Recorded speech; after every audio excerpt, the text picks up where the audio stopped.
What up, dudes? It's Gaz, and welcome back to another Warframe video. So we got a big Hydroid video today, talking about the rework that I already briefly talked about in a previous video, but mainly talking about how Hydroid's platinum price has massively increased since the announcement of the rework. And I'll be basically showing you how that's been reflected in market prices and all that. And really just a call to action. Hey, go open all your Hydroid relics right now, because he hasn't been unvaulted for like 2 years. Almost as long as the Glaive Prime. Actually, maybe even longer than the Glaive Prime. So let's get into it. But if you enjoy these types of videos, and just Warframe videos in general, you're in the right place. Make sure you hit that sub button. Also, check out the live stream as well. I will be maybe live tonight with some Warframe. Like a little bit of a sore throat from all the content recently. But yeah, we'll be definitely opening some Hydroid relics on stream. So we'll be going over that too. Alright, so let's get into it. So, first off, Hydroid Prime and Hydroid Normal, they're getting their rework on October 18th in the Abyss of the Goth update. We'll talk about the abilities in a little bit. Let's mainly focus on the price of Hydroid and how long it's been since he's been unvaulted. So, really quickly, here's a chart of Hydroid's price. This is provided by Warframe Market, and it's not the best place to tell what the price is going to be, but look at this here at the end of this chart. If you look on the far right of this chart, there was a massive spike a couple days ago. I wonder what that was. I'll tell you what it is, actually. It was them talking about the Hydroid rework on stream. They showed the abilities, they showed, what's changing, etc., etc., and they showed his new passive with corrosive procs. The demand for Hydroid and the fact that people actually want Hydroid now is insane. His demand was basically zero before. I'm guessing they have first announced the rework like around here or something. But yeah, this right here, this is a massive spike. It jumped almost like to double the price, basically. So, and of course, you could escalate that price even further depending what platform you're on, because supply and demand. So why is that going up so high if Hydroid's been around for so long? It's because he hasn't been prime resurgenced since, get a load of this, November 30th, 2021, and his resurgence ended on December 7th of 2021. Yes, about 2 years ago. He was the last time he was unvaulted, and since then there has been no new Hydroid relics.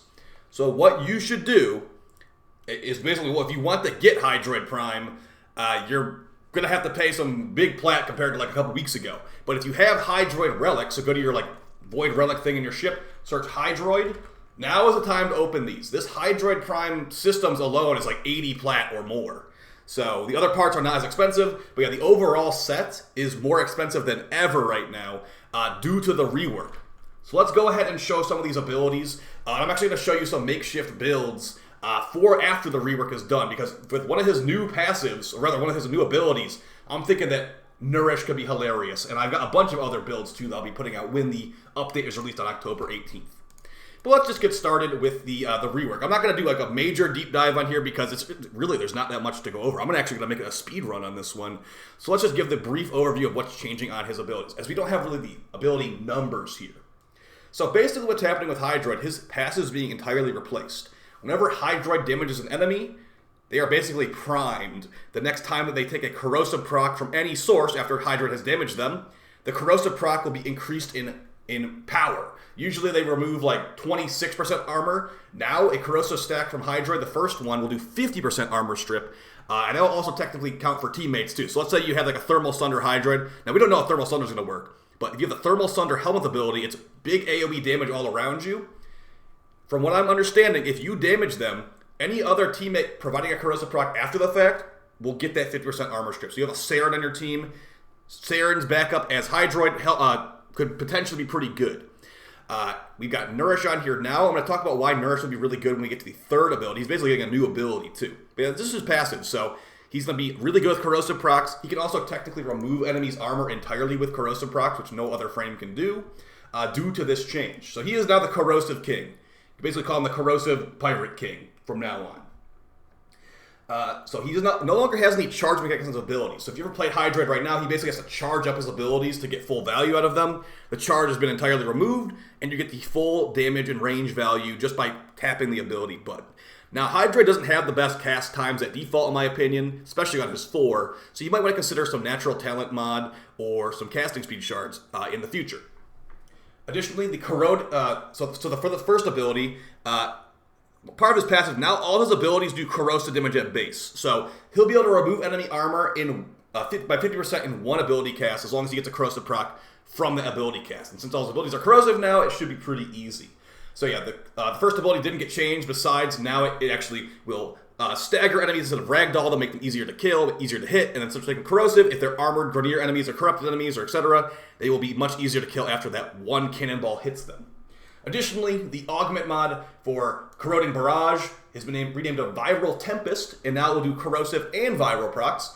And reminder, this is actually Hydroid's Helminth ability, so you'll be able to put Corroding Barrage on other characters, and technically you can put Viral Tempest on them as well. I don't know if that will be really like a must-have Helminth, but it's at least better than it was before. This thing's not exactly a DPS powerhouse. It'll be more used for utility and stuns.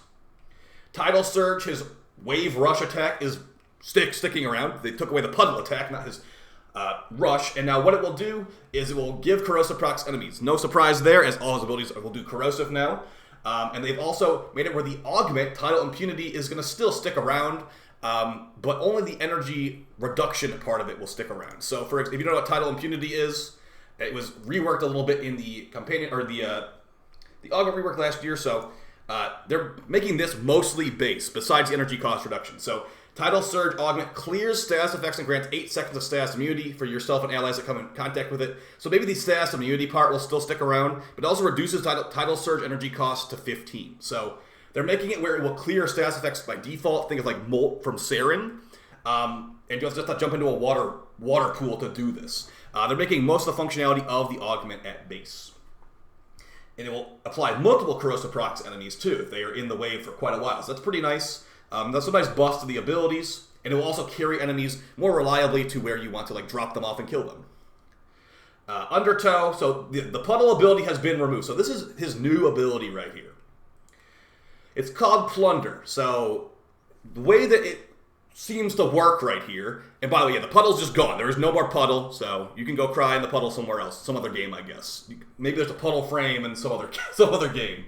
But the new ability is called Plunder. You cast it, and it will remove enemies' armor and give some of it to you. Additionally, depending on how much armor you've stolen, can I zoom in on this? It will give you corrosive damage in the bottom right corner. So 360% corrosive damage, and then they got 1,400 armor from whatever they just cast that on. So those things right there are pretty powerful values. So think of it kind of like Wukong's third ability to Defy. On Wukong, depending on how much damage you take, you get more armor. On this one, depending on how much armor you steal, you'll get more armor, and it will have a duration. You also get a corrosive buff too. So think of it like Venom Dose for Saren, where you'll be buffing all weapons with extra corrosive damage. So that being said, we're getting a big corrosive buff, and we're also going to be having enemies' armor removed quite a bit. This is where the synergy of Nourish will come into play. So you might have watched my Saren triple threat video with corrosive, viral, and gas damage, and technically toxin too. We're going to try to do something similar to that with Hydroid. So keeping in mind this ability will be giving us corrosive damage in the future, we'll have this ability kept on here, and we'll use the Nourish ability from Grendel. If things go properly, we'll have Nourish active, and we'll also have Plunder active, so we'll have corrosive and viral. If I mod my weapon for like gas damage or even just toxin damage outright, we will be able to debuff and basically take care of most enemies in the game. The toxin will one-shot enemies through shields. Hydroid should have no problem with armor, so I'm more thinking about enemies with shields here, like a corrupted mission. There's corrupted bombards, corrupted gunners. They have tons of armor. Armor shouldn't be a problem for him, but more a problem would be those crewmen with their ridiculously powerful shotguns, and also the fact that they have no armor. They have mostly shields. If you have a focused on armor kind of build, shields might be a problem in some situations, and he has no way to remove shields from what we can tell. So you can maybe go with Pillage, of course, but I've got Toxin on here right now. This will be a similar kind of build of what I want to test in the future with Hydroid. So interesting stuff for sure. It's not going to be as strong as Saren, but it will at least be, a similar situation. If he can get, depending on how much power strength it's going to, like how power strength is going to scale with this, you can get tons and tons of elemental damage on all weapons. And Overextended is just on here for big Tentacle Swarm coverage. Pilfering Swarm is going to stay the exact same. So, yeah. And as far as the augment for the Puddle attack, Curative Undertow, it's being replaced. The augment is going to be for Plunder now, obviously, because the Plunder's new ability. And what it will do is it's called Rousing Plunder. It will cause Plunder to heal Hydroid and all his allies within affinity range. So since he's gonna have so much armor too, like I mean, how much is in that picture? 1,400 armor in this picture.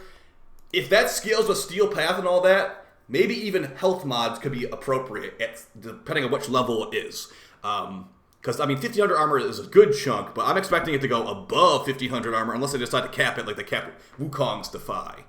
Actually, I think the Wukong Defy might be only capped for the Helmet or something. I don't play Wukong that often, the third ability, but I'm hoping they don't cap the armor out on Plunder. So yeah, that ability seems pretty good. So additionally, what it will do is, depending on how many depending on how many corrosive procs they have, Plunder will make the armor strip permanent. Usually corrosive procs last like 10 seconds. If you cast Plunder with an enemy with a corrosive proc on them already, that armor strip becomes permanent, and of course, like I said, you get the armor, you get some corrosive damage for however much you took. So that would be great. That will be one of his best abilities, and it will definitely not get Helmet off at all. And then for the Tentacle Swarm, they didn't really change too much here. This basically changed the behavior of the tentacles. Now they'll just grab the enemy and hold them in place. Very easy to shoot them. Very easy to get corrosive procs on them and plunder them. And of course, Tentacle Swarm, Augment Mod, Pilfering Swarm has not been mentioned to be changed here. So if you run Pilfering Swarm, it's just extra loot all the time for you. And that is basically it about the Hydroid rework. So these changes were definitely some big changes in a good direction of making him stronger. And it seems like the community has agreed to, with that price massively increasing. I would say now is the time. He has not been unvaulted since 2021, late 2021. There's a chance that he'll get announced in the near future, especially with the hype that's going on with Hydroid. So yeah, I'd say expect maybe Hydroid to be the next two Prime Resurgence. A really nice one would be Ember and Hydroid, like Fire and Water. That would give us the Glaive, Ember. It would give us Hydroid, to give us Nami Skyla Prime. It would be great, but hey, you know, they need to announce this stuff. Maybe we'll get Rhino for like the 5th time instead, because that's apparently what is the thing to unvault all the time for DE. Either way, guys, wanted to give you guys this heads up. Make sure to stop by my live stream. I'll be farming Hydroid this week with you guys. If you want to come stop by, we'll do some organized rad shares. And yeah, I appreciate all the support. I'll take it easy, and I'll see you guys next time. Bye.